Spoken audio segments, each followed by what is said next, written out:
الرجيم بسم الله الرحمن الرحيم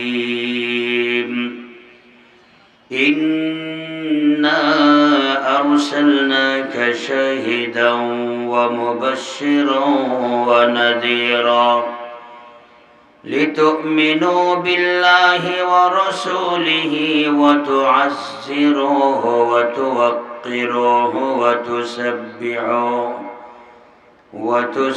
وتسبحوه بكرة وأصيلا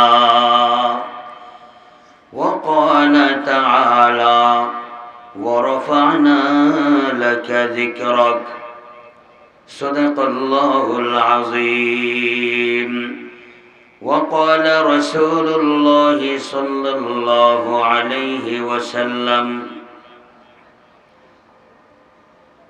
إن الله اصطفى كنانة من بني إسماعيل وقريشا من كنانة وهاشما من قريش واصطفاني من هاشم وقال عليه الصلاة والسلام إنما بعثت لأتمم مكارم الأخلاق وقال عليه الصلاة والسلام إنما بعثت معلما أو كما قال النبي عليه الصلاة والسلام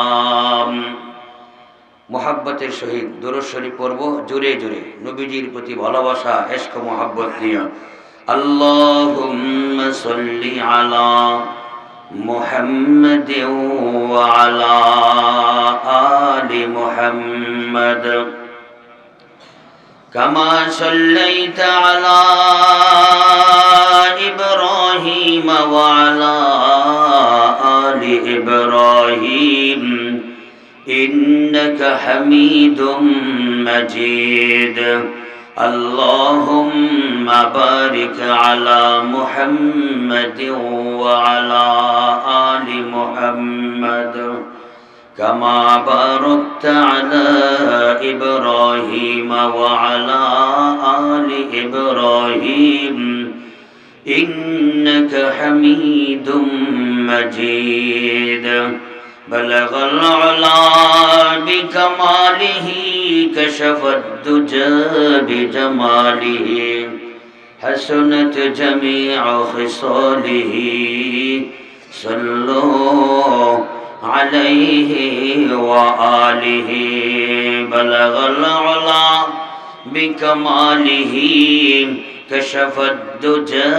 بجماله حسنت جميع خصاله صلوا عليه وآله اللهم صل وسلم على النبي الأمي وعلى آله وأصحابه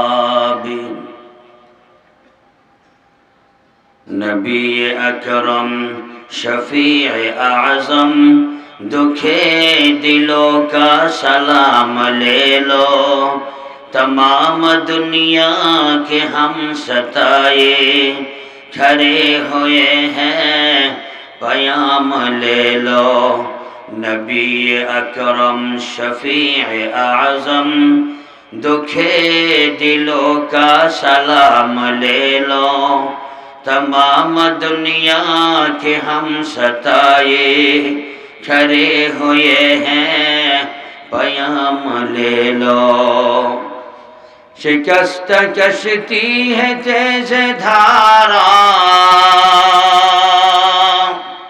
अल्लाहु अकबर शिकस्त कश्ती है तेज धारा नजर से रोपोश है किनारा नहीं है कोई ना खुदा हमारा नहीं है कोई ना खुदा हमारा खबर तो आली मकाम ले लो नबी अकरम शफीअ आज़म दुखे दिलों का सलाम ले लो, तमाम दुनिया के हम सताए खड़े हुए हैं, पयाम ले लो। कदम कदम पे है खौफ रहज़न, कदम कदम पे है खौफ रहज़न, ज़मी भी दुश्मन फलक भी दुश्मन, ज़माना हमसे हुआ है बदज़न, ज़माना हमसे हुआ है बदज़न। तुम ही मोहब्बत से काम ले लो, नबी अकरम शफीअ आज़म, दुखे दिलों का सलाम ले लो, तमाम दुनिया के हम सताए खड़े हुए हैं, पयाम ले लो। शकले बोली सल्लल्लाहु अलैहि वसल्लम। मदरसा मुआज इब्ने जबल रदियल्लाहु ताआला अन्हु, হালিমাতুস সাদিয়া রাদিয়াল্লাহু তাআলা আনহা মহিলা মাদ্রাসা কর্তৃক আয়োজিত হাফেজ ছাত্রদের পাগড়ি প্রদান উপলক্ষে চতুর্থ বার্ষিক ওয়াজ মাহফিলের মুহতারাম মুআজ্জাজ সভাপতি আলহাজ হযরত মাওলানা শফিকুল ইসলাম আল মাদানী দামাত বারাকাতুহুম, উপস্থিত রয়েছেন অত্র এলাকার মুহতারাম মুআজ্জাজ উলামায়ে কেরাম, অত্র এলাকার এবং অত্র প্রতিষ্ঠানের প্রতিষ্ঠাতা মুহতামিম এবং ওই মসজিদের ইমাম ও খতিব হাফেজ হযরত মাওলানা মুসলিহুদ্দিন সাদি সাহেব দামাত বারাকাতুহুম, এবং আমার বাম পাশে বসা আপনাদের ইমাম সাহেবের শ্রদ্ধেয় আব্বাজান হাফেজ আবুল বশর সাহেব দামাত বারাকাতুহুম, এবং মঞ্চে উপবিষ্ট আমার প্রাণপ্রিয় মুসল্লি ভাইয়েরা, তৌহিদি জনতা, পর্দার অন্তরালে অবস্থানরত আদর্শবতী মা ও বোনেরা, আল্লাহ পাক রব্বুল আলামিন আমাদেরকে সুন্দর একটি পরিবেশ দান করেছেন উলামায়ে কেরামের উপস্থিতিতে কিছু কথা শ্রবণ করার জন্যে। আল্লাহ আমাদেরকে আসার এবং বসার তৌফিক দান করেছেন। সকলেই মহান রব্বুল আলামিনের দরবারে, মালিকের দরবারে, মনিবের দরবারে, সৃষ্টিকর্তার দরবারে, পালনকর্তার দরবারে কালিমাতুশ শুকর পাঠ করি আলহামদুলিল্লাহ। ক্বালা রাসূলুল্লাহ সাল্লাল্লাহু আলাইহি ওয়াসাল্লাম আফযালুদ দুআই আলহামদুলিল্লাহ। নবীজি সাল্লাল্লাহু আলাইহি ওয়াসাল্লাম তিনি বলেন, সর্বশ্রেষ্ঠ দোয়া আলহামদুলিল্লাহ। সর্বশ্রেষ্ঠ দোয়া একটু জোরে বলতে হবে, সর্বশ্রেষ্ঠ দোয়া আলহামদুলিল্লাহ। সমস্ত প্রশংসা একমাত্র মালিক, তিনি কে? তিনি হলেন আল্লাহ।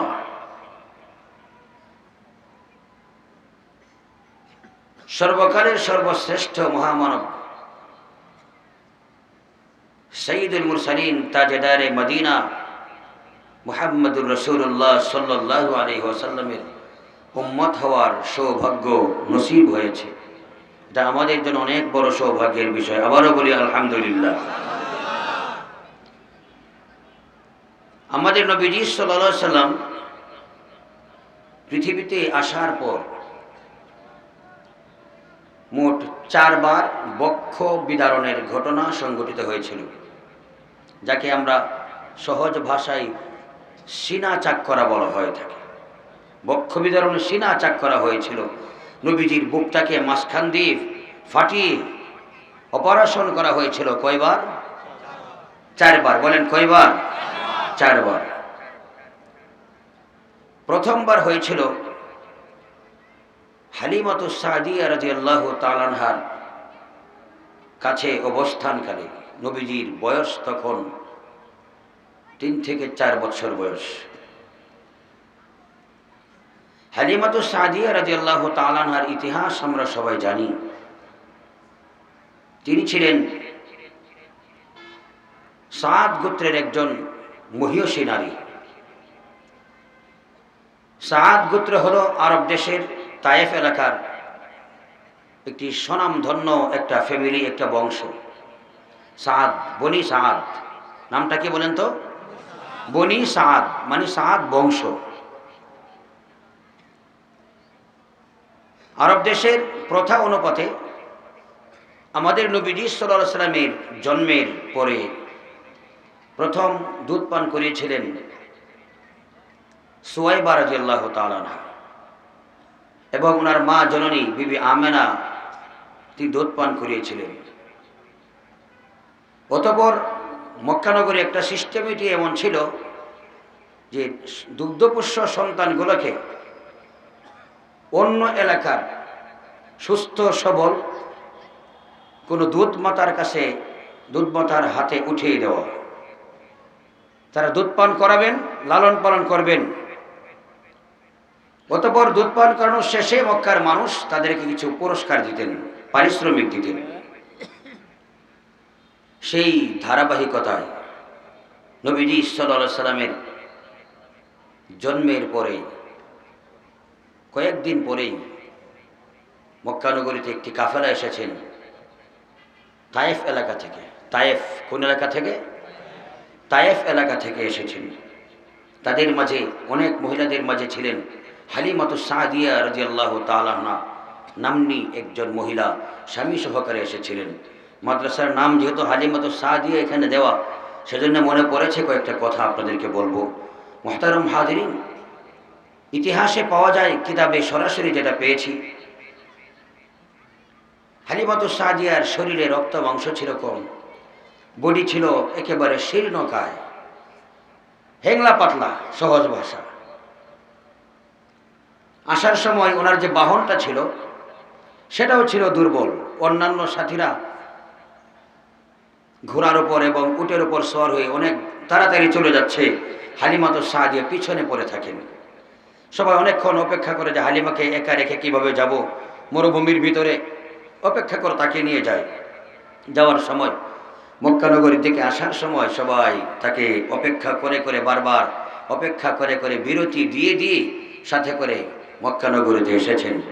মক্কানগরীতে আসার পর সবাই বাড়ি বাড়ি ঘুরে ঘুরে, যে বাড়িতে নবজাতক সন্তান আছে, মাত্র ভূমিষ্ঠ হয়েছে, 2-4-5 দিন বয়স, দুধ পান করানোর জন্য দিয়ে দিবে, এমন ঘরে ঘরে তারা খুঁজে খুঁজে দেখতেছেন। সকল মহিলারা খুঁজে খুঁজে দেখতেছেন। দেখার ফাঁকে মুহাম্মদুর রাসূল সাল্লাল্লাহু আলাইহি ওয়াসাল্লাম, আপনার আমার শিশু নবী মুহাম্মদ সাল্লাল্লাহু আলাইহি ওয়াসাল্লামের কাছে যখন যায়, সর্বপ্রথম নজরটা যখন আমাদের নবীজি শিশু মুহাম্মদের উপরে পড়ে, সকলেরই দৃষ্টি আকর্ষণ করে। সুবহানাল্লাহ বলেন। এত সুন্দর চেহারা ছিল তার। ওনার জন্মের পূর্বেকার ইতিহাস সব বললাম না, সবকিছু বলে শেষ করা যাবে না। এত সুন্দর চেহারা ছিল, আব্দুল মুত্তালিব তিনি নিজেই অবাক হয়ে গিয়েছেন যে আমি এত সুন্দর চেহারাওয়ালা নবজাতক শিশু আমি জীবনে কোনোদিন দেখি নাই। মুহতারাম হাজিরিন, আগত সকল মহিলারা দুগ্ধ পোষ্য সন্তানকে দেখার পর মা বাবার পরিচয় জানতে চান, ফ্যামিলি ব্যাকগ্রাউন্ড জানতে চান, স্ট্যাটাস জানতে চান। মুহতারাম হাজিরিন, ওই মক্কা নগরীর হাটে সিরিয়াল বাই সিরিয়াল যখন শিশুগুলোকে দেখতেছে তারা, সকল শিশুদের মাঝে সর্বসেরা শিশু মুহাম্মদুর রাসূলের চেহারা দেখার পর সকলের দৃষ্টি আকর্ষণ করে কাছে এসে দাঁড়ায়। এত সুন্দর শিশু জীবনে কোনোদিন দেখি নাই। কিন্তু যখন পরিচিতি জানতে পারে, মা বাবার পরিচয় নেয়, তখন যখন জানে মুহাম্মদের বাবা নাই, আব্দুল্লাহ বহু আগে ইন্তিকাল করেছেন, এতিম শিশুকে দুধ পান করাইলে তেমন কিছু উপহার পাওয়া যাবে না, পারিশ্রমিক পাওয়া যাবে না। সেজন্য আকাঙ্ক্ষা থাকা সত্ত্বেও টাকার লোভে পড়ে মুহাম্মদুর রাসূলকে কেউ নেয় না, অন্যদেরকে নেওয়ার জন্য সবাই ব্যস্ত হয়ে গিয়েছে। মুহতারাম হাজিরিন, ওই তায়েফ থেকে আগত মহিলারা যারা অনেক তাদের বডি স্ট্রাকচার অনেক সুন্দর ছিল, এদেরকে অন্যান্য ফ্যামিলির লোকেরা দেখেই সুন্দর মতো শিশুদেরকে তুলে দেয়, নিয়ে যাও নিয়ে যাও, দুধ পান করার সময় মতো ফেরত দিয়ে যাওয়া। এইদিকে মুহাম্মদুর রাসূল যখন এতিম শিশু, তাকে কেউ নিতে চায় না। ওইদিকে হালিমাতুস সাদিয়া বডি বড় হলো হ্যাংলা পাতলা বডি, তাকে কেউ শিশু দিতে চায় না। আল্লাহু আকবার বলেন। একদিকে মুহাম্মদুর রাসূলকে কেউ নিতে চায় না, অপরদিকে হালিমাকে কেউ শিশু দিতে চায় না। কথা বুঝতেছেন? সব সিস্টেম কার কাছে? সব সিস্টেম কার কাছে? হালিমাতুস সাদিয়া রাদিয়াল্লাহু তাআলা আনহা সারাদিন ঘুরে ফিরে সন্ধ্যা ঘনিয়ে আসতেছে, বিকাল ঘনিয়ে এসেছে। সঙ্গী সাথীরা বলে, হালিমা, আমরা সকলেই একটা একটা শিশু নিয়ে নিয়েছি, তোমাকে কেউ দিবে না। তোমার এই বডি স্ট্রাকচার দেখে তোমাকে কেউ শিশু দিতে চায় না। অপেক্ষা করে লাভ নাই, চলো যাই, আবার চেষ্টা করবো তুমি। আজকে চলো, খালি হাতেই তোমাকে যেতে হবে। সঙ্গী সাথীরা এই কথা বলার পর হালিমার মনটা খারাপ। হালিমা সাদিয়া মনটা তার অনেক খারাপ হয়ে গেল। স্বামীকে কাছে ডেকে বলতেছেন, স্বামী গো আমার সকল সাথীরা নবজাতক শিশু নিয়ে বাসায় যাবে, এসেছিলাম বুক ভরা আশা নিয়ে, আমি একটা শিশু নিয়ে যাব। যাবার সময় খালি হাতে যাওয়া, এটা আমার জন্য দুর্ভাগ্য ছাড়া আর কিছুই নয়। কঠিন সফর করে এসেছি, অনেক ক্লান্তি আছে আমাদের শরীরে, খালি হাতে যাব, আবার কখন আসতে পারবো সেটা তো বলা যায় না। এর চেয়ে বরং আপনি যদি খুশি হন, ওই যে বিবি আমেনার কোলে বসা সুন্দর সুদর্শন একটা চেহারাওয়ালা শিশু, আল্লাহু আকবার বলেন। ওগো আমার স্বামী, আপনি যদি খুশি হন, বিবি আমেনার কোলে ফুটফুটে চেহারা, যার দিকে তাকাইলে চোখের পাতি মারা যায় না, ওই শিশুটাকেই নিয়ে যায়। একটা কথা আছে, নাই মামার সে কানা মামা ভালো, কি বলেন ঠিক কিনা? খালি হাতে যাওয়ার চেয়ে এতিম শিশু মুহাম্মদকেই বাসায় নিয়ে যায়। স্বামী আবার বলতেছে, স্ত্রী গো আমার, তুমি সুন্দর কথা বলেছ এবং আমার সারাদিনের স্বপ্নটা আজকে বাস্তবায়ন হতে যাবে।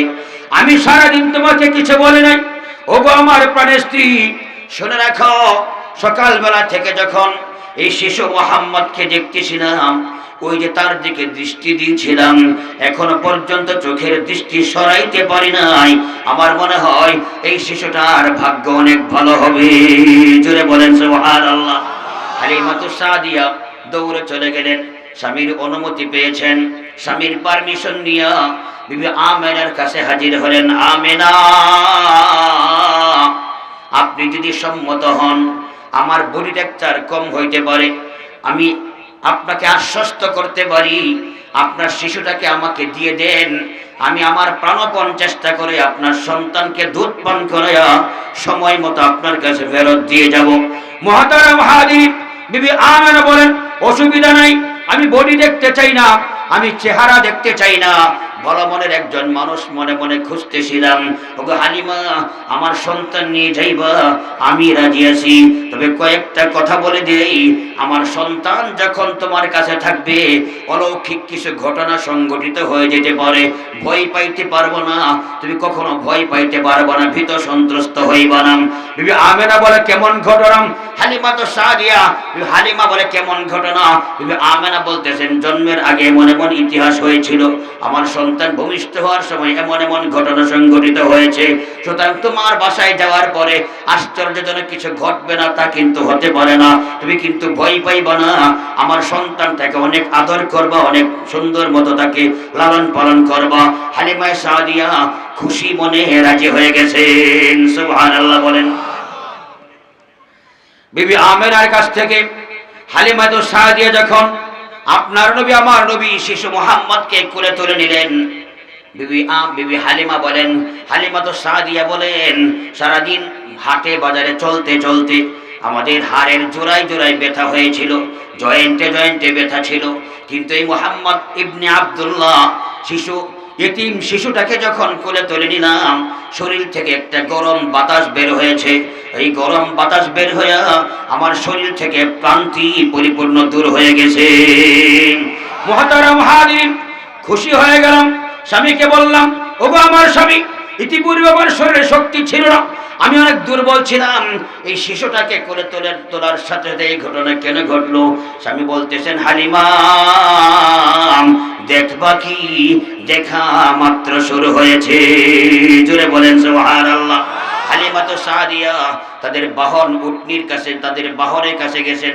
একটা উটনি ছিল দুর্বল। ওই উটনির কাছে যাওয়ার পর উটনি এবার খুশিতে লাফালাফি শুরু করেছে। জোরে বলেন সুবহানাল্লাহ। হালিমা তো সাদিয়া অবাক হয়ে গেলেন যে আমাদের উটনি আমাদের বাহন আসার সময় চলাফেরা করতে পারতো না, নড়াচড়া করেছে কম, এখন এত শক্তি কোথা থেকে এলো, এত শক্তি কোন জায়গা থেকে এলো? এবার সুন্দর মতো বলতেছেন, আমি যখন মুহাম্মদকে নিয়ে, আমি আমার সন্তান আব্দুল্লাহকে নিয়ে আমার স্বামী সহকারে উঠে চড়ে বসেছি, আগে যে উটনিটা অনেক দুর্বল ছিল এখন অনেক সবল হয়েছে, হাঁটা শুরু করেছি। আমার বান্ধবীদেরকে পিছনে ফেলায়া আমার বাহন সবার সামনে চলে গেছে। জোরে সরে বলেন মারহাবা, আর জোরে সরে বলেন মারহাবা। আকাশ হতে চাঁদ নেমেছে মা আমিনার কোলে, আধার রাতে উঠলো যেন চাঁদের চেরাগ জ্বলে, চাঁদের চেরাগ জ্বলে। আকাশ হতে চাঁদ নেমেছে মা আমিনার কোলে, আধার রাতে উঠলো যেন চাঁদের চেরাগ জ্বলে, চাঁদের চেরাগ জ্বলে। গুলশানে আজ বুলবুলিরা, গুলশানে আজ বুলবুলিরা গাইছে শিরিন কালাম, তামাম জাহান নবীর তরে, তামাম জাহান নবীর তরে জানাই লাখো সালাম, জানাই লাখো সালাম। আকাশ হতে চাঁদ নেমেছে মা আমিনার কোলে, আধার রাতে উঠলো যেন চাঁদের চেরাগ জ্বলে, চাঁদের চেরাগ জ্বলে। সকলে বলেন মারহাবা। মুহতারাম হাজিরিন, হালিমাতুস সাদিয়া চলতে চলতে তাদের আবাসন তায়েফ নগরীতে সাদ বনি সাদের যেখানে অবস্থান ছিল ওই উপত্যকায় হাজির হলেন। দূর থেকেই, বাড়ির কাছে যাওয়ার পর দূর থেকে শুনতেছেন ওই ছাগলগুলি জোরে জোরে আওয়াজ দিচ্ছে, বে বে করতেছে। আল্লাহু আকবার বলেন। হালিমাতুস সাদিয়া বলেন, অবাক হয়ে গেলাম যে ছাগলগুলো ছিল দুর্বল, ওই ছাগলগুলো পর্যন্ত আমার আগমনে, আমার এই সন্তান মুহাম্মদের আগমনে খুশি হয়ে গেলাম। হালিমাতুস সাদিয়া বলেন, ছাগলগুলোর কাছে গেলাম, গিয়ে দেখি আরেক আশ্চর্য বিষয়, যে ছাগলগুলোর উলানে দুধ ছিল না, ওই ছাগলগুলির স্তন এখন দুধে ভরপুর হয়ে গেছে। যখন ছাগলের উলান দুধে ভরপুর হয়ে গেল, এই জন্য ছাগল বে বে করে চিল্লাইতেছে। হালিমাতুস সাদিয়া বলেন, দুধ দহন করেছি, নিজেরা পান করলাম, সন্তানদেরকে পান করাইলাম, আমাদের ঘরে পাত্রগুলোকে দুধ দিয়ে ভরপুর করে দিলাম। মুহতারাম হাজিরিন, নবীজি সাল্লাল্লাহু আলাইহি ওয়াসাল্লামকে নিয়ে যাওয়ার সাথে সাথে ঘরে যখন সর্বপ্রথম বরকত দেখলো, স্বামীকে জিজ্ঞেস করে, স্বামী গো আমার, বিষয়টা তো কিছুই বুঝতে পারতেছি না। তখন স্বামী বলতেছেন, হালিমা আগেই তো বলেছিলাম এই মুহাম্মদ যে ঘরে যাবেন, যে ঘরে থাকবেন, এখানে বরকত নাজিল হবে।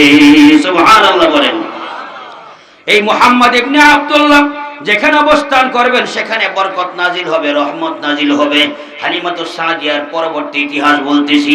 পরের দিন সকালবেলায় ছাগলগুলাকে রাখালেরা যখন ঘাস খাওয়াইতে নিয়ে যায়, সন্ধ্যাবেলায় ছাগলগুলি ঘাস পানি খেয়ে একেবারে উদর পূর্ণ করে চিল্লাইতে চিল্লাইতে বাসায় আসে। অন্যদের ছাগলগুলো যেই সেই হালিমার ছাগল দুধ একেবারে ঘাস পানি খায়া পেট ভরপুর করে বাসার দিকে ফিরে আসে। অন্যদের ছাগলগুলো আগের মতোই।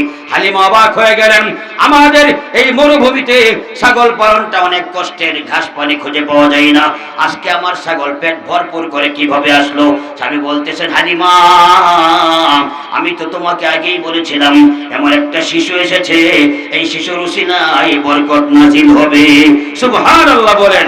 হালিমাতুস সাদিয়া রাখালের প্রতি খুশি হয়ে অন্যান্য এলাকার অন্যান্য ব্যক্তিবর্গ তাদের রাখালদেরকে বকাঝকা করে, হে রাখালেরা, তোমাদের দ্বারাতে কোনো কাজ হবে না, হালিমার রাখাল অনেক ভালো, হালিমার রাখাল অনেক ভালো।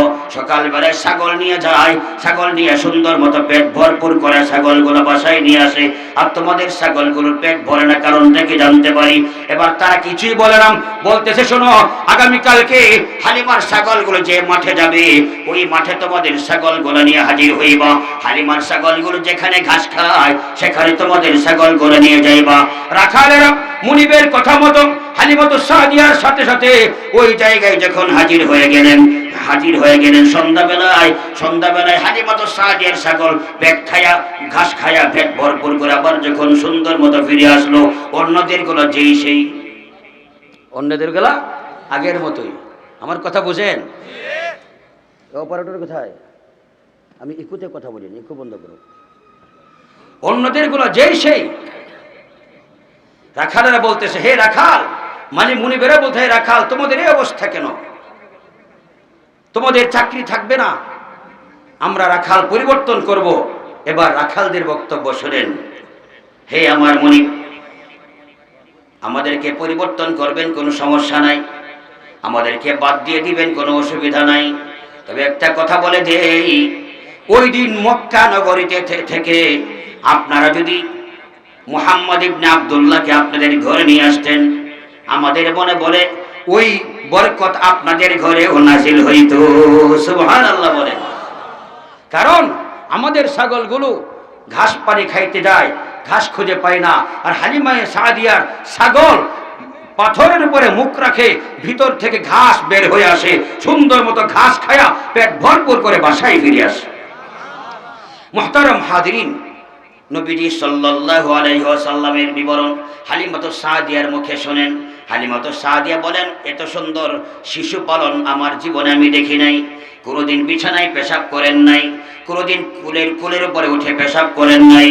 আশ্চর্য বিষয়, যখন দুধ পান করতেন একটা স্তন থেকে দুধ পান করেছেন, আরেকটা স্তন তার ভাইয়ের জন্য রেখে দিয়েছেন। খুশি না বেজার? সকলে প্রাণ খুলে বলেন আলহামদুলিল্লাহ, আল্লাহু আকবার বলেন। আলহামদুলিমান কদ্দারা খায়রা ওয়া খাবালা ওয়া শুকরু লিমান সাওয়ারা হুসনা ওয়া জামালা ওয়া শুকরু লিমান সাওয়ারা হুসনা ওয়া জামালা লা দিদ্দা ওয়ালা নিদ্দা ওয়ালা হাদ্দা লিমাওলা আল-আনা কামা কানা ওয়া লাম ইয়ালকা যাওয়ালা আল-আনা কামা কানা ওয়া লাম ইয়ালকা যাওয়ালা লা ক্বাবলা ওয়ালা বা'দা ওয়ালা ওয়াক্তা জামানা লা মানিআ ওয়ালা হাজিবা লিল্লাহি তাআলা লা তুশরিক বিল্লাহি ওয়ালা রাব্বা সিওয়াহু লা ওয়ালিদা ওয়ালা ওয়ালাদা ওয়ালা উম্মা লা খালা। জোরে বলেন সুবহানাল্লাহ। নবীজি সাল্লাল্লাহু আলাইহি ওয়াসাল্লাম দুধ মার খুলে বসে দুধ পান করেন। একটা স্তন থেকে নিজে দুধ পান করেন, আর একটা স্তন তার দুধ ভাইয়ের জন্য রেখে দেন। আল্লাহু আকবার বলেন। হালিমায়ে সাদিয়া বলেন, অনেক ঘটনা আমার ঘরে সংঘটিত হয়েছে।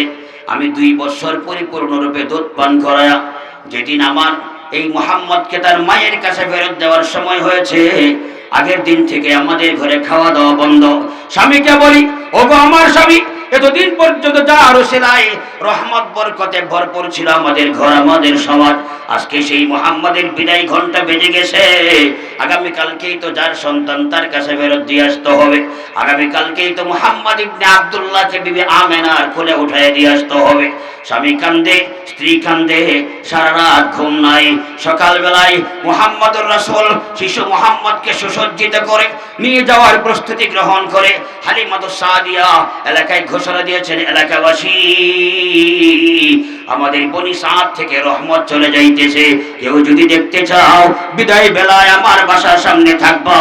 মুহাম্মদ ইবনে আব্দুল্লাহকে যখন নিয়ে যাওয়ার সময় হয়ে গিয়েছে, এলাকার শিশু কিশোর, আবার বৃদ্ধ বনিতা, যুবক যুবতী সকলে হাজির হইয়া মুহাম্মদুর রাসূলকে জীবনের শেষ বেলার মতো এক নজর দেখার জন্য এসেছেন। আর এমন কোন মানুষ ছিল না যার চোখের কোনায় পানি জমা হয় নাই। সবাই কান্নাকাটি করেন, ও মুহাম্মদ, তুমি ছিলে আমাদের সমাজের জন্য রহমত, তুমি ছিলে আমাদের সমাজের জন্য বরকতের কারণ, তোমাকে দেখে আমাদের চোখের শীতলতা এসেছে, অন্তরে প্রশান্তি অর্জন করেছি, তোমাকে যতই দেখেছি ততই আমাদের ভালো লেগেছে। ও মুহাম্মদ, তোমার বিদায় বেলা আমরা কি বলবো, তোমাকে জীবনে কোনোদিন আমরা ভুলতে পারবো না। হালিমা সাদিয়া কান্দেন, স্বামী কান্দেন, ছেলে মেয়ে কান্দেন, রওনা দিয়েছেন এলাকাবাসী। পিছন থেকে তাকিয়েছেন, যতক্ষণ দেখা যায় ততক্ষণ পর্যন্ত মুহাম্মদ ইবনে আব্দুল্লাহর দিকে তাকায় রয়েছেন। মুহতারাম হাজিরিন, সংক্ষিপ্ত পরিসরে বলে যায়, হালিমাতুস সাদিয়া রাদিয়াল্লাহু তাআলা আনহা তিনি যখন চলতে চলতে মক্কা নগরীর কাছাকাছি চলে এসেছেন, দেখেন মক্কা থেকে প্রায় 6 কিলোমিটার দূরবর্তী স্থান, মক্কা নগরী থেকে প্রায় 6 কিলোমিটার দূরে বিবি আমেনা রাস্তার মুখে দাঁড়িয়ে আছেন। মায়ের সন্তান, সন্তানের মা, এক জায়গায় মিলন মেলা হবে। মক্কা নগরী থেকে, কাবা শরীফ থেকে 6 কিলোমিটার দূরে রাস্তার সামনে দাঁড়ানো বিবি হালিমা সাদিয়া মনে মনে ভেবেছেন, মা তো সন্তানের জন্য পাগল হবে নই, সন্তানকে নিয়ে যাওয়ার জন্য হালিমা বিবি আমেনা সামনে দাঁড়িয়ে আছেন। বিবি আমেনা যখন সন্তান মুহাম্মদুর রাসূলকে কোলে তুলে নিয়েছেন, মনোযোগ সহকারে কোলে তুলে চুমু খাইতেছেন আর আদর করতেছেন। আদর করার এক ফাঁকে দেখেন বিবি হালিমা সাদিয়ার চোখের পানি টিপ টিপ করে ছাড়তেছেন এবং তার স্বামী সেও চোখের পানি টিপ টিপ করে ছাড়তেছে। বিবি আমেনা বলতেছেন, হালিমা, কেন কান্দো, কেন কান্দো, কান্দো কেন? ও হালিমা, কান্দো কেন? বলে, কাঁদবো না কেন, এমন সন্তান জীবনে কোনোদিন দেখি নাই, এমন শিশু জীবনে কোনোদিন দেখি নাই। আমাদের ঘর থেকে রহমত বরকত চলে আসলো, আপনার সন্তান তো আপনার কাছে ফেরত দিতেই হবে। এই জন্য জীবনের শেষ বেলায় আপনার সন্তানকে দেখে দেখে চোখের পানি ছেড়ে কাঁদতেছি। জানি না আর কোনোদিন আপনার শিশুর সাথে আমাদের কোনোদিন দেখা হবে কিনা। মুহতারাম হাজিরিন, বিবি আমেনা এবার বলতেছেন, ও হালিমা, টেনশন করবো না, আমি 6 কিলোমিটার দূরে দাঁড়িয়ে আছি কেন সেটা কি তুমি জানো? দাঁড়িয়ে থাকার কারণ হলো আমার সন্তানকে আজকে আমার বাসায় নিয়ে যাব না, তোমরা যেহেতু তোমাদের কাছে রাখতে চাও, আবার তোমাদের কাছে দিয়ে দিলাম, নিয়ে যাও। মক্কা নগরীতে মহামারী চলছে, মক্কা নগরীতে মহামারী চলছে, আমার সন্তানকে মক্কাতে নিয়ে যাওয়া হবে না, আবার কিছুদিন তোমাদের কাছে রাখো। আল্লাহু আকবার বলেন। সেকেন্ডের ভিতরে হালিমা সাদিয়ার চোখের পানি শুকায় গেল, মুস্কি হাসি দিয়ে বরণ করে নিলেন। হালিমা সাদিয়ার স্বামী মুস্কি হাসি দিয়ে বরণ করে নিলেন। মুহতারাম হাজিরিন, মুহাদ্দিসিন হযরত ব্যাখ্যা বিশ্লেষণ করতে গিয়ে বলেছেন, এই যে 2 বছর বয়স পার হওয়ার পর মুহাম্মদুর রাসূলকে মক্কায় সিস্টেম মতো ফেরত দেওয়ার কথা, কিন্তু ফেরত না নিয়ে আবার তাকে সেখানে বনি সাদ গোত্রে কেন পাঠানো হলো, তার কারণটা কি? এই কারণ বর্ণনা করতে গিয়া আল্লামা ইদ্রিস খান দেহলভী রাহমাতুল্লাহি আলাইহি সুন্দর মতো বর্ণনা করেছেন। সাধারণত 2 বছর পর, 2 বছর বয়স হলে এরপর থেকে মানুষ কথা বলতে শিখে, শুদ্ধ ভাষা বলেন আর অশুদ্ধ ভাষা বলেন, আঞ্চলিক ভাষা বলেন, কথা বলতে শিখে। আর মুহাম্মদুর রাসূল ভবিষ্যতে একজন নবী হবেন, এই মুহাম্মদ ইবনে আব্দুল্লাহ ভবিষ্যতে একজন রাসূল হবেন, তার ভাষা হবে সমাজের সবচেয়ে উন্নত। আল্লাহু আকবার বলেন। সকল সমাজের সকল মানুষের চেয়ে উন্নত ভাষা শেখানোর জন্য মক্কাতে কোনো ব্যবস্থা ছিল না। ওই সময় তায়েফের মানুষেরা শুদ্ধ ভাষায় কথা বলতো, আর তায়েফের মধ্যে বনি সাদ গোত্রের মানুষেরা সাহিত্যপূর্ণ ভাষায় তারা কথা বলতেন। আমার নবীজিকে আবার পাঠায়া দেওয়া হলো, যাও তুমি যাও, বনি সাদ গোত্রের ছেলেদের সাথে তুমি ঘোরাফেরা করবা, সেখানে ঘুরে ঘুরে চলে ফিরে আপনার নবী আমার নবী মুহাম্মদুর রাসূল সাল্লাল্লাহু আলাইহি ওয়াসাল্লাম আরবি ভাষা শিখেছেন। সুবহানাল্লাহ বলেন। এই ভাষা শেখানোর জন্য আবার তাকে সেখানে পাঠিয়ে দেওয়া হলো। এই সিস্টেমটি একমাত্র আল্লাহর ইশারাই হয়েছে। দুধ পানের জন্য এক অন্যত্র সন্তানকে পাঠিয়ে দেওয়া, এটাও আপনার নবী আমার বিশ্বনবী মুহাম্মদুর রাসূলের কল্যাণের জন্য হয়েছিল। মুহতারাম হাজিরিন, নবীজি সাল্লাল্লাহু আলাইহি ওয়াসাল্লাম সেখানে গেলেন, সেখানে ফিরতেছেন, কথাবার্তা শিখতেছেন, বলতেছেন। একদিন তার দুধমাকে বলছেন, মা আমার ভাইদেরকে দিনের বেলা কিছু সময় পায়, এরপরে অনেক সারাটা দিন খুঁজে পায় না, তারা যায় কোথায়? বলে তারা ছাগল চড়াইতে মাঠে চলে যায়, জঙ্গলে চলে যায়, সেজন্য তাদেরকে তুমি সারাদিন দেখো না। তখন আমাদের নবীজি সাল্লাল্লাহু আলাইহি ওয়াসাল্লাম তিনি বলছেন, মা আপনি যদি অনুমতি দেন আগামীকালকে আমার দুধ ভাইদের সাথে আমিও যাব ছাগল চড়াইতে। সুবহানাল্লাহ বলতে পারতেছেন না নাকি আগামীকালকে সকালের জন্য রিজার্ভ রাখতেছেন? যারা বলেন সুবহানাল্লাহ। নবীজি সাল্লাল্লাহু আলাইহি সাল্লাম ছাগল চড়াতে গেলেন। এই তার জীবনের প্রথম বক্ষ বিদারণের ঘটনা সেদিন সংঘটিত হয়। দুইজন সাদা পোশাক পরিহিত ব্যক্তি এসে তাকে শোয়াই দিলেন। তাকে কি জানি করতেছেন। তার দুধ ভাই দেখে ভয় ভীত সন্ত্রস্ত হয়ে দৌড়ে চলে গেছে মা হালিমা সাদিয়ার কাছে, মা তাড়াতাড়ি যাও, আমাদের দুধ ভাইয়ের সাথে কি আচরণ করা হচ্ছে আমরা বুঝতে পারতেছি না, অনেক ভয় পাইলাম। হালিমা সাদিয়া দৌড়ে চলে গেছেন। গিয়ে দেখেন মুহাম্মদুর রাসূল সাল্লাল্লাহু আলাইহি ওয়াসাল্লাম চুপচাপ নীরবে এক জায়গায় বসে আছেন। আল্লাহু আকবার বলেন। হালিমা সাদিয়া বলেন, বাবা তোমার কি হয়েছিল? তিনি বলছেন, মা তেমন কিছু হয় নাই, দুইজন ব্যক্তি এসে আমাকে শোয়াই দিলেন, আমার সিনা চাক করেছেন, বক্ষ বিদারণ করেছেন, কি কি জিনিস জানি বের করে সুন্দর মতো ধৌত করে আবার সুন্দর মতো প্রতিস্থাপন করে দিয়েছেন। আমার বুকটা দেখেন কোনো দাগ পর্যন্ত নাই, তো তার বক্ষ তার সিনা খুলে দেখা হলো, এখানে কোনো সেলাইয়ের দাগটাও নাই। সুবহানাল্লাহ বলতে পারবেন না? নবীজি সাল্লাল্লাহু আলাইহি ওয়াসাল্লামের জীবনে 4 বার বক্ষ বিদারণের ঘটনা সংঘটিত হয়েছিল।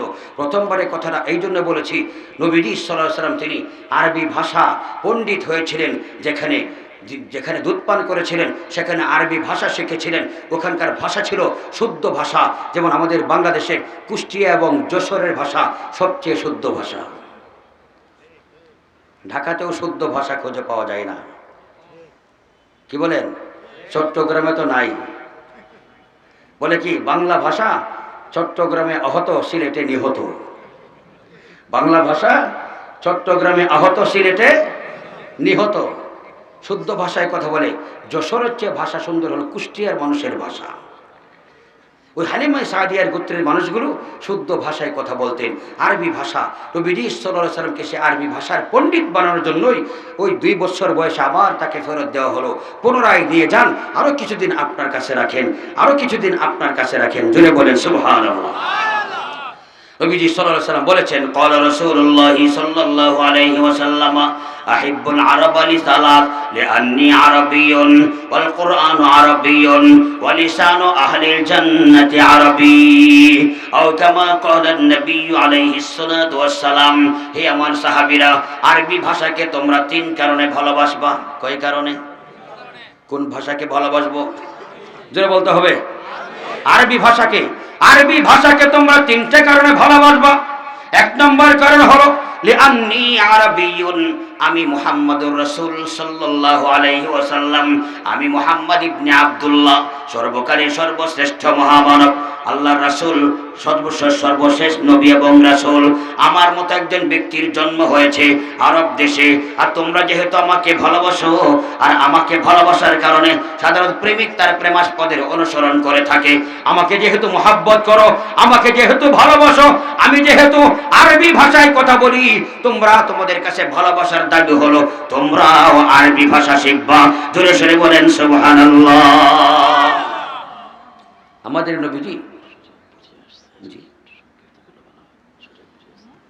নবীজি সাল্লাল্লাহু আলাইহি ওয়াসাল্লাম তিনি আরবি ভাষায় পণ্ডিত ছিলেন। আল্লাহু আকবার বলেন। दिल मेरा तस्खीर किया एक अरबी ने मक्की मदनी हाशिमियो मुत्तलबी ने मक्की मदनी हाशिमियो मुत्तलबी ने আমার নবী মক্কি ছিলেন, মদনী ছিলেন, আরবি ছিলেন, হাশেমি ছিলেন। আল্লাহু আকবার বলেন। নবীজি বলেছেন আমার জন্ম যেহেতু আরব দেশে হয়েছে সেই হিসেবে তোমরা আরবি ভাষাকে ভালোবাসবা। 2 নম্বর কারণ ওয়াল কুরআন আরবিয়ুন, কোরআন নাজিল হয়েছে আরবি ভাষায়। কোরআন যেহেতু আরবি ভাষায় নাজিল হয়েছে সেই হিসেবে তোমরা আরবি ভাষাকে ভালোবাসবা। 3 নম্বর কারণ ওয়ালিসানু আহলিল জান্নাতি আরবি, জান্নাতীদের ভাষা সেটাও হবে আরবি ভাষা। সুবহানাল্লাহ বলেন। নবীজি সাল্লাল্লাহু আলাইহি সাল্লামের বক্ষ বিদারণের 2 নম্বর ঘটনা সংঘটিত হয়েছিল 11 বছর বয়সে, যখন সাধারণত মানুষ খেলাধুলার নেশায় লিপ্ত থাকে। ওই সময় বক্ষ বিদারণের ঘটনা সংঘটিত হয়েছিল। বক্ষ বিদারণ করে আল্লাহ পাক রব্বুল আলামিন নবীজির কলবের ভিতর থেকে খেলাধুলার নেশা জাতীয় যে ধাতুটা আছে সেটা বের করে ফেলে দিয়েছেন। হে নবী, আপনি তো নবী হবেন, আপনি রাসূল হবেন, আপনি খেলাধুলা করতেই পারেন না। খেলাধুলার নেশা যেন তার ভিতরে জাগ্রত না হয় সেজন্য দ্বিতীয়বার বক্ষ বিদারণের ঘটনা সংঘটিত হয়েছিল। 3 নম্বর সময় নবীজি সাল্লাল্লাহু আলাইহি সাল্লামের মেরাজের সফর যখন তাকে নবুয়ত প্রদান করা হয়, 40 বছর বয়সে নবুয়ত প্রদান করা, কোরআন নাজিল হবে, এই সময় আবার 3 নম্বর তাকে বক্ষ বিদারণের ঘটনা সংঘটিত হয়েছিল, যাতে করে জিবরিল আলাইহিস সালাতু ওয়াস সালামের সাথে তার মুলাকাত হবে, তাকে দেখে তিনি ভীত সন্ত্রস্ত না হন এবং বিশাল এই মহান একটি কিতাবকে তিনি বহন করতে পারেন সুন্দরভাবে। সেজন্য আল্লাহ পাক রব্বুল আলামিন তৃতীয়বার তার বক্ষ বিদারণ করে তার সিনার ভিতরে শক্তির সঞ্চার করে দিয়েছেন। জোরে সরে বলেন সুবহানাল্লাহ। চতুর্থবারের বিষয় নবীজি সাল্লাল্লাহু আলাইহি ওয়াসাল্লাম যখন মেরাজের সফরে যাবেন, ওই সময় উম্মে হানির বাসায় তিনি ঘুমিয়েছিলেন। তিনি দেখেন সাদ ঘরের ছাউনি ফাটায়া জিবরিল আলাইহিস সালাতু ওয়াস সালাম এসেছেন। নবীজি বলেছেন এই অবস্থা দেখে আমার মনে সাক্ষী দিয়েছিল আজকে আমাকে আকাশে ওঠানো হবে। তিনি ঘুম থেকে জাগ্রত হলেন। জিবরিল আলাইহিস সালাতু ওয়াস সালাম জমজম কূপের কাছে নিয়ে নবীজিকে শোয়ায় দিলেন। নবীজির বক্ষ বিদারণের 4 নম্বর ঘটনা সংঘটিত হলো। তিনি বলতেছেন আমার বক্ষ বিদারণ করা হলো, সিনা চাক করা হলো, ঠিকই জিনিস বের করে জমজম পানি দিয়ে ধৌত করে আবার আমার সিনার মধ্যে ফিটিং করে দেওয়া হয়েছে। আল্লাহু আকবার বলেন। কেন? তিনি যাবেন উরুজুস সামাওয়াতিল মালাকুতুস সামাওয়াত, আকাশের সকল ফেরেশতাদের সাথে সাক্ষাৎ হবে, আকাশ দেখবেন, আশ্চর্যজনক বিষয়গুলো দেখবেন, সকল বিষয়গুলো অনুধাবন করবেন। কোন আশ্চর্য বিষয় দেখে যেন ভীত সন্ত্রস্ত না হন, এই ভয়টা তার অন্তর থেকে দূর করার জন্য 4বার মেরাজের সফরের সময় নবীজির বক্ষ বিদারণের ঘটনা সংঘটিত হয়েছিল। জোরে শুনে বলে আল্লাহু আকবার। মুহতারাম হাজিরিন, নবীজি সাল্লাল্লাহু আলাইহি ওয়াসাল্লামের জীবনে প্রত্যেকটা জিনিসের পিছনে কারণ ছিল। এমনকি মেরাজের সফরটা কেন হয়েছিল সংক্ষিপ্ত পরিসরে বলি। মেরাজের সফরটা একটা কারণ ছিল, নবীজি সাল্লাল্লাহু আলাইহি ওয়াসাল্লাম একদিক থেকে তার অভিভাবক আবু তালেবকে হারিয়ে ফেলেছেন, চাচাদার ইন্তিকাল হলো, এবং তার সহধর্মিণী খাদিজাতুল কুবরা রাদিয়াল্লাহু তাআলা আনহাকে তিনি হারিয়েছেন, তিনি ইন্তিকাল করেছেন। নবীজির মনটা অনেক খারাপ, বুক ভরা আশা নিয়ে তিনি গিয়েছেন তায়েফ নগরীতে। তিনি জানেন তায়েফের মানুষ অতিথি পরায়ণ, এরা শিল্প এলাকার বাসিন্দা, এরা অতিথি পরায়ণ, এরা শিক্ষিত। এদের কাছে যদি আমি কালেমার দাওয়াত দেই আর একজন মানুষ যখন আমার কালেমার দাওয়াত পেয়ে মুসলমান হয়ে যাবে তখন আমার মনে কষ্ট দূর হয়ে যাবে। আল্লাহু আকবার বলেন। খাদিজাতুল কুবরা চলে গেছে, মনে কষ্ট। আবু তালিব চলে গেল, মনে কষ্ট। একদিক থেকে এই মনে কষ্ট দূর করার জন্য মন ভরা বুক ভরা আশা নিয়ে তিনি গিয়েছেন তায়েফ নগরীতে। তায়েফের মানুষগুলো তার সাথে রূঢ় আচরণ করেছিল, খারাপ আচরণ করেছিল। সবাই জানেন নবীজির শরীরে ওই বখাটে ছেলেরা, বখাটে যুবকেরা পাথর নিক্ষেপ করেছিল। পাথর ঠাস ঠাস করে নবীজির মাথায়, নবীজির শরীরে পড়তেছিল। ক্ষত বিক্ষত শরীর নিয়ে হঠাৎ করে নবীজি সাল্লাল্লাহু আলাইহি ওয়াসাল্লাম হাত উঁচু করে বলছিলেন, হে যুবকেরা, একটু পাথর মারা বন্ধ করো, একটা কথা শোনো, আমি তোমাদের কাছ থেকে জানতে চাই তোমরা আমার শরীরে কেন পাথর নিক্ষেপ করো। তখন তারা বলেছিল যে শুনেছি আপনি নাকি একজন পাগল, আর আমাদের সমাজের মানুষেরা পাগলের সাথে এমনই আচরণ করে থাকে। নাউজুবিল্লাহ বলেন, নাউজুবিল্লাহ বলেন। নবীজি সাল্লাল্লাহু আলাইহি ওয়াসাল্লাম বলেছেন, বাবারে আমি মূলত পাগল না, আমাকে আল্লাহ পাক রব্বুল আলামিন নবী এবং রাসূল বানিয়ে পাঠিয়েছেন। আল্লাহু আকবার বলেন। নবীজি সাল্লাল্লাহু আলাইহি ওয়াসাল্লাম ক্ষত বিক্ষত শরীর নিয়ে তায়েফ থেকে ফিরে আসতেছেন, শরীর থেকে রক্ত ঝরতেছিল। আল্লাহু আকবার, আল্লাহু আকবার। একটা আঙ্গুরের বাগানের কাছে আইসা নবীজি শ্রান্ত ক্লান্ত হয়ে বসে গেলেন। একটা কাপড়ের টুকরা নিয়ে শরীর থেকে রক্ত ঝরতেছিল, রক্তগুলো মুছতেছেন। যায়েদ বিন হারেসা বলেন, ইয়া রাসূলুল্লাহ, ইয়া হাবিবাল্লাহ, রক্ত মোছার প্রয়োজন কি? রক্ত বরং ছেড়ে দেন, মাটিতে ঝরে পড়ে যাক, এই রক্ত আপনার মুছে তো কোনো লাভ হবে না। এবার নবীজি বলতেছেন, যায়েদ, তুমি তো জানো না এ তায়েফ হলো শিল্প এলাকা, তায়েফের ফসল সারা আরব জাহানে বিভিন্ন জায়গায় এটা সাপ্লাই হয়। আমার শরীর থেকে নির্গত এক ফোঁটা রক্ত বিন্দু যদি তায়েফের জমিনে পড়ে যায়, কিয়ামত পর্যন্ত এখানে আর ফসল হবে না, ফসল শূন্য হয়ে যাবে তায়েফ। সুতরাং আমি এটা চাই না তায়েফ এলাকার মানুষ, শিল্প অঞ্চলের মানুষগুলো শিল্প থেকে বঞ্চিত হয়ে যাক। আমি আমার রক্তগুলো মুছে রাখতেছি। মুহতারাম হাজিরিন, এই সময় রক্ত মোছার সময় জিবরিল আলাইহিস সালাতু ওয়াস সালাম আকাশ থেকে নাজিল হয়েছেন, বলতেছেন, ইয়া রাসূলুল্লাহ, ইয়া হাবিবাল্লাহ, আপনি যদি অনুমতি দেন এই তায়েফবাসীকে ও আমি ধ্বংস করে দেওয়ার জন্য আমার 6000 পাখা ব্যবহার করতে হবে না, একটা পাখা দিয়া তায়েফের পাহাড়গুলো উপরে উঠায়া উল্টো করে চাপ দিয়ে এদেরকে ধ্বংস করে দিব। দয়ার সাগর, মায়ার সাগর, রাহমাতুল লিল আলামিন সাল্লাল্লাহু আলাইহি ওয়াসাল্লাম তিনি বলেছেন যে না না না, ও জিবরাইল, আমি তো এদের ধ্বংস কামনা করি না। এরা আজকে আমাকে চিনতে পারে নাই, সময় আছে এমন তারা সবাই আমাকে চিনতে পারবে। এই কথা বলে তিনি সুন্দর দোয়া করেছিলেন, আল্লাহুম্মা হদি কওমি ফাইন্নাহুম লা ইয়ালামুন। হে আল্লাহ, আমার এই কওমকে তুমি হেদায়েত দান করো, এরা তো আমাকে জানে না, আমাকে তারা বোঝে নাই। এই কথাগুলো বলে দোয়া শেষ করে নবীজি সাল্লাল্লাহু আলাইহি ওয়াসাল্লাম মক্কা নগরীতে ফিরে এসেছেন। কষ্ট তিনটা। কষ্ট কয়টা? একদিক থেকে খাদিজাতুল কুবরা রাদিয়াল্লাহু তাআলা আনহার ইন্তেকাল নবীজির মনে কলবের মধ্যে রেখাপাত করেছে কঠিন ভাবে। আবু তালিবের ইন্তেকাল, নবীজি অভিভাবক শূন্য হয়ে গিয়েছেন। আবার বুক ভরা আশা নিয়ে তায়েফে গিয়েছিলেন, তায়েফের মানুষগুলো তার সাথে খারাপ আচরণ করেছে। নবীজি মনে করেছিলেন তায়েফের মানুষেরা ইসলাম ধর্ম গ্রহণ করে নবীজিকে ধন্য করবেন, কিন্তু তারা সেটা করে নাই। এই তিনটা কষ্ট নিয়ে নবীজি সাল্লাল্লাহু আলাইহি ওয়াসাল্লাম কাবা শরীফের এলাকায় তিনি উম্মে হানির বাসায় ঘুমাইতেছেন। আমার আল্লাহ হযরত জিবরাইলকে বলেছেন, ও জিবরাইল, তুমি যাও, আমার বন্ধুর মনের কষ্ট দূর করার জন্য একটা পন্থা অবলম্বন করতে হবে। আমি আল্লাহ আগে থেকেই আমি সেটা ফয়সালা করে রেখেছি। আমার বন্ধুকে দুনিয়ায় খুশি করব না, আমার বন্ধুকে এমন নিয়ামত দেওয়া হবে যে নিয়ামত অন্য কোন নবী রাসূলে পাই নাই। সুবহানাল্লাহ বলেন। নবীজি সাল্লাল্লাহু আলাইহি ওয়াসাল্লামকে মেরাজের সফরের মাধ্যমে আল্লাহর আরশে হাজির করে আল্লাহ পাক রব্বুল আলামিন তিনি খুশি করেছেন, ও মুহাম্মদ, খাদিজা গিয়েছে, তার সাথে আপনার ভবিষ্যতে দেখা হবে। আবু তালিব চলে গেছে, কষ্ট পাবেন না। ওই তায়েফের মানুষেরা আপনাকে কষ্ট দিয়েছেন, একদিন দেখবেন এই তায়েফের মানুষেরা আফসোস করতে থাকবে, শত শত মানুষ কালেমা পড়ে মুসলমান হবে। ও মুহাম্মদ, মনে কষ্ট নেবেন না, আজকে আপনি এমন নিয়ামত পাইছেন, আজকে আমি আল্লাহর সামনে সরাসরি হাজির। জোরে সরে বলেন মারহাবা। आदम के लिए फखर याली नसबी है, मक्की मदनी हाशमिया मुत्तलबी है, मक्की मदनी हाशमिया मुत्तलबी है। पाकीज़ा तुरद अर्श समा जन्नत फिरदौस, आराम गहे पाके रसूल अरबी है, आराम गहे पाके रसूल अरबी है। ऐसा ये बैते नबवी याद रहो ये, ऐसा ये बैते नबवी याद रहो ये, बेकायदा जंबिश लब्बे अदबी है, बेकायदा जंबिश लब्बे अदबी है। आहिस्ते कदम नीचे निगाह पुश्ते सदा हो, आहिस्ते कदम नीचे निगाह पुश्ते सदा हो, खाबीदा यहाँ रोह रसूल अरबी है, खाबीदा यहाँ रोह रसूल अरबी है। क्या शान है अल्लाह तेरे महबूब नबी की, महबूब खुदा है ये जो महबूब नबी है। अल्लाहु अकबर बोलें।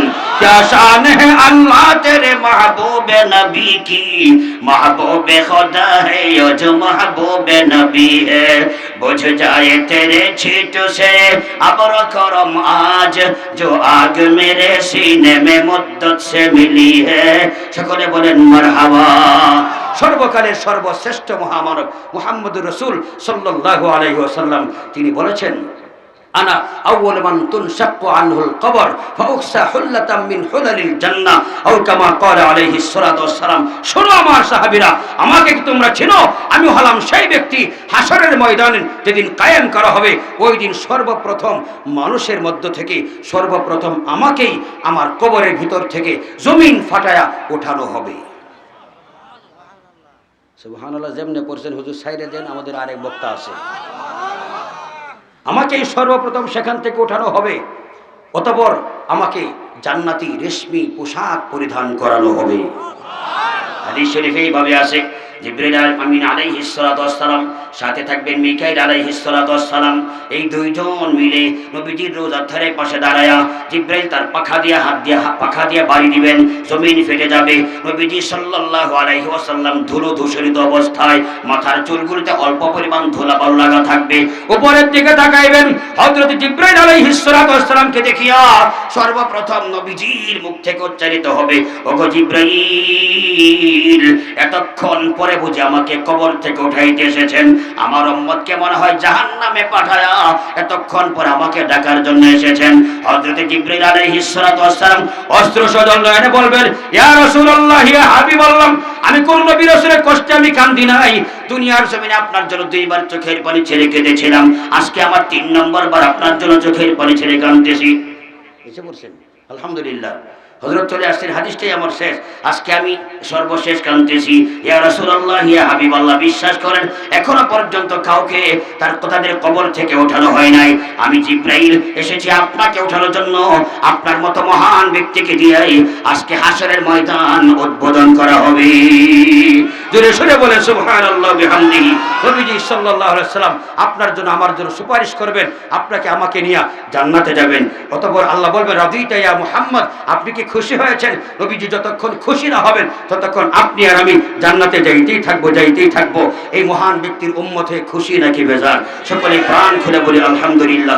অল্প পরিসরে আজকের আলোচনা এখানেই থাকবে। ভুল ত্রুটি মার্জনীয়। আল্লাহ যেন আমাকেও নবীজির প্রতি আশক মুহাব্বত নিয়ে বেঁচে থাকার তৌফিক দান করেন, সুন্নত মেনে চলার তৌফিক দান করেন, আপনাদেরকেও তৌফিক দান করেন। ওয়া আখিরু দাওয়ানা আলহামদুলিল্লাহি রাব্বিল আলামিন। সুবহানাল্লাহি বিহামদিহি, সুবহানাকাল্লাহুম্মা ওয়া বিহামদিকা, আশহাদু আল্লা ইলাহা ইল্লা আনতা।